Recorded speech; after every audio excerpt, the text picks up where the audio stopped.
अस्सलाम वालेकुम। मैं तबरेज़ मकानदार शहर बागलकोट कर्नाटका से मजलिस इत्तेहादुल मुस्लिमीन का सिटी प्रेसिडेंट बागलकोट से इस बी टीम उर्दू की जानिब से मैं ये वीडियो आप तक पहुंचाना चाहता हूं कि पार्लिमानी इलेक्शन शुरू हो चुका है कि मेरे सदर बैरिस्टर असदुद्दीन अवैसी साहब हैदराबाद से लड़ते हुए हैं और उनका एक मकसद ये है कि मुसलमान मज़लूम आवाज़ के हक़ के लिए आवाज़ उठाना। कभी तबरेज़ का लिंचिंग होता है, जुनैद का लिंचिंग होता है, नसीर का होता है, कई पीलू खान का होता है। कोई आवाज़ उठाता है तो मेरा सदर बैरिस्टर असदुद्दीन अवैसी साहब उठाते हैं कि उसी लिए मैं हैदराबाद की आवाम से एक दरख्वास्त करता हूँ कि आप अपना एक एक वोट, कीमती वोट मजलिस इत्तेहादुल मुस्लिमीन पतंग के निशान पर बटन दबाइए। पतंग का निशान 1 नंबर है।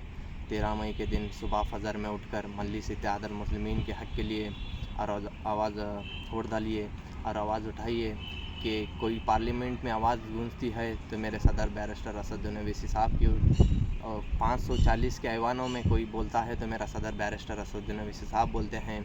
इसी तरह औरंगाबाद के MP इम्तियाज़ जलील साहब भी ठहरे हुए हैं। औरंगाबाद की आवाम से मैं गुजारिश करता हूँ, आप भी वोटों से और दुआओं से भरपूर वोटों से नवाजिएगा। और उसी तरह सीमांचल के आवाम से मैं गुजारिश करना चाहता हूँ कि अपने वोटों से और दुआओं से नवाजिएगा और एक नया हिंदुस्तान बनाइए। मेरे सदर का साथ दिए